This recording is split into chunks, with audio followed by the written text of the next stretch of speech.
Hello everyone, welcome back to our channel. నేను మీ అరుణ. ఈరోజు మన వీడియోలో హెల్దీగా గోధుమ పిండితో బిస్కెట్స్ని ప్రిపేర్ చేసి చూపిస్తున్నానండి.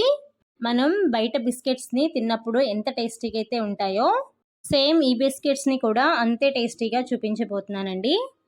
టేస్ట్లో అయినా స్ట్రక్చర్లో అయినా మనకి క్రిస్పీనెస్లో అయినా ఏ మాత్రం తీసిపోదండి.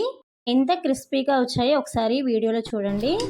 చాలా సింపుల్గా ఈ బిస్కెట్స్ని మనం ప్రిపేర్ చేసుకోవచ్చు. మరి ఎలా ప్రిపేర్ చేయాలో చూసేద్దామా?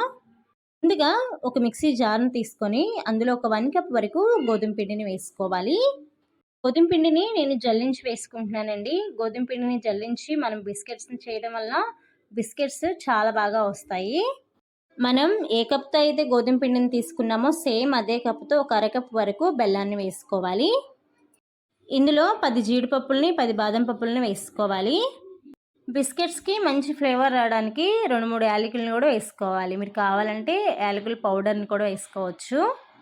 ఇప్పుడు వీటన్నిటినీ కూడా వేసుకున్న తర్వాత పల్స్ డైరెక్షన్లో 4-5 సార్లు ఆపుకుంటూ మిక్సీ వేసుకోవాలి. మనం వేసుకున్న జీడిపప్పు బాదం పప్పు పూర్తిగా పౌడర్ లాగా అవ్వకుండా అక్కడక్కడ పలుకుండేలాగా మిక్సీ వేసుకున్నారంటే మనం బిస్కెట్ తినేటప్పుడు మధ్య మధ్యలో పంటికి తగులుతూ టేస్ట్ చాలా బాగుంటాయి. వీడియో క్లిప్పింగ్లో చూపిస్తున్నాను చూడండి. పట్టుకుంటే మనకి పలుకుగా తగలాలి. ఇప్పుడు ఒక మిక్సింగ్ బౌల్ తీసుకొని మనం ముందుగా ప్రిపేర్ చేసుకున్న గోధుమ పిండి బెల్లం పౌడర్ని మొత్తాన్ని కూడా ఇందులో వేసుకోవాలి. ఇందులో ఒక 1/2 స్పూన్ వంట సోడాని చిటికెడంత సాల్ట్ని కూడా వేసుకోవాలి. ఎప్పుడైనా సరే స్వీట్స్లో సాల్ట్ని వేసుకోవడం వల్ల స్వీట్ టేస్ట్ చాలా బాగుంటుంది. ఈ రెండింటిని వేసుకున్న తర్వాత పిండిని ఒకసారి బాగా కలుపుకోవాలి. ఇప్పుడు మనం ఏ కప్తో అయితే గోధుమ పిండిని తీసుకున్నామో సేమ్ అదే కప్తో ఒక 1 కప్ వరకు ఆయిల్ని వేసుకోవాలి. ఆయిల్ ప్లేస్లో మీకు కావాలంటే కాచి చల్లార్చిన నెయ్యినైనా వేసుకోవచ్చండి. ఒకవేళ మీరు ఆయిలే వేస్తున్నట్లయితే ఫ్లేవర్లెస్ ఆయిల్ని వేసుకోవాలి. నేను ఇక్కడ సన్ఫ్లవర్ ఆయిల్ని వేస్తున్నాను. అంటే బ్రౌన్ రైస్ ఆయిల్ని కానీ లేకపోతే కోకోనట్ ఆయిల్నైనా వేసుకోవచ్చు. మొత్తం ఆయిల్ని ఒకేసారి వేసుకోకుండా కొంచెం కొంచెంగా వేసుకుంటూ ఈ పిండిని కలుపుకోవాలి. ఒక్కొక్కసారి ఈ పిండిని కలిపేటప్పుడు పిండిలో ఆయిల్ అనేది ఎక్కువ అవ్వచ్చు తక్కువ అవ్వచ్చు. అందుకని చూసుకొని కొంచెం కొంచెంగా వేసుకుంటూ ఈ పిండిని కలుపుకోవాలి. ఆయిల్ కనుక ఈ పిండిలో ఎక్కువైనట్లయితే మీకు బిస్కెట్ షేప్ అనేది కరెక్ట్గా రాదండి. ఇలా 5 నిమిషాలు కలుపుకున్న తర్వాత పిండి అనేది మనకు కొంచెం ఇలా ముద్దలాగా అయితే అవుతుందన్నమాట. ఇలా ముద్దలాగా అయితేనే మనకి బిస్కెట్లు పర్ఫెక్ట్గా అయితే వస్తాయి. మనం కలుపుకున్న ఈ పిండిని పెద్ద పెద్ద ఉండల్లాగా ఒక 4 ఉండలు చేసుకొని పక్కన పెట్టుకోండి. ఇలా చేసుకుంటే కనుక బిస్కెట్స్ని ప్రిపేర్ చేసుకోవడానికి వీలుగా అయితే ఉంటుంది. ఇప్పుడు ఈ పిండిని రెడీగా పక్కన పెట్టుకోండి. నేను ముందుగానే ఒక ప్లేట్లో ఒక చుక్క ఆయిల్ని వేసుకొని ఆయిల్ మొత్తం ప్లేట్కి పట్టించి గోధుమ పిండితో డస్ట్ చేసి పక్కన పెట్టుకున్నాను. మీ దగ్గర బటర్ పేపర్ కనుక ఉన్నట్లయితే గోధుమ పిండి ప్లేస్లో బటర్ పేపర్నైనా పెట్టుకోవచ్చు. ఇప్పుడు స్టవ్ ఆన్ చేసుకొని మందంగా ఉండే ఒక పాత్రను పెట్టుకొని అందులో ఒక ప్లేట్ను ఉంచి 10 నుంచి 15 నిమిషాల వరకు ప్రీహీట్ చేసుకోవాలి. ఈలోగా మనము బిస్కెట్ని తయారు చేసి తీసుకుందాము. చిన్న పిండి ముద్దను తీసుకొని రౌండ్ బాల్ లాగా అయితే తయారు చేసుకోవాలి. ఈ పిండి గోధుమ పిండిలాగా సాఫ్ట్గా అయితే ఉండదండి.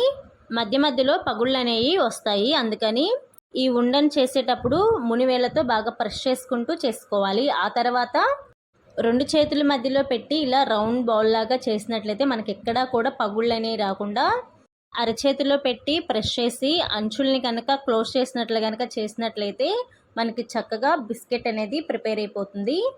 బిస్కెట్స్ మనకి కొంచెం వీడియో క్లిప్పింగ్లో చూపిస్తున్నట్టు ఇలా మందంగా అయితే ఉండాలండి. మరి పల్చగా కూడా చేసుకోకూడదు.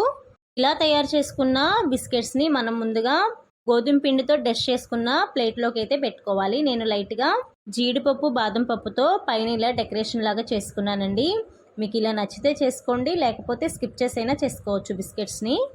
వీటిని కూడా బిస్కెట్స్ లాగా ప్రిపేర్ చేసుకున్న తర్వాత మనం ముందుగా స్టవ్ మీద ఒక పాత్రను పెట్టుకొని ప్రీహీట్ చేసుకుంటున్నాం కదా. ఇందులో ఈ బిస్కెట్స్ని పెట్టుకొని 20 నుంచి 25 నిమిషాల వరకు లో ఫ్లేమ్లో ఈ బిస్కెట్స్ని బేక్ చేసుకోవాలి. మీడియం ఫ్లేమ్లో పెట్టి కనుక మీరు ఈ బిస్కెట్స్ని బేక్ చేసుకున్నారంటే తొందరగా కలర్ వచ్చేస్తాయి, కానీ లోపల మాత్రం పచ్చిగానే ఉంటాయి. అందుకని లో ఫ్లేమ్లో పెట్టుకొని 20 to 25 మినిట్స్ వరకు ఈ బిస్కెట్స్ని బేక్ చేసుకోవాలి. 25 మినిట్స్ తర్వాత చూపిస్తున్నాను చూడండి. బిస్కెట్స్ మనకి చక్కగా బేక్ అయిపోయాయి. మనకి ఈ బిస్కెట్స్ తడి మీద కొంచెం మెత్తగా ఉంటాయి కానీ చల్లారిన తర్వాత క్రిస్పీగా చాలా బాగుంటాయి.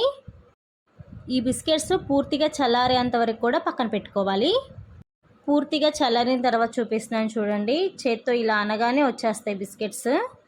నైఫ్ పెట్టి తీయాల్సిన అవసరం కూడా లేదండి. చూసారు కదా ఎంత చక్కగా కలర్ఫుల్గా బిస్కెట్స్ని ప్రిపేర్ చేసేసుకున్నామో.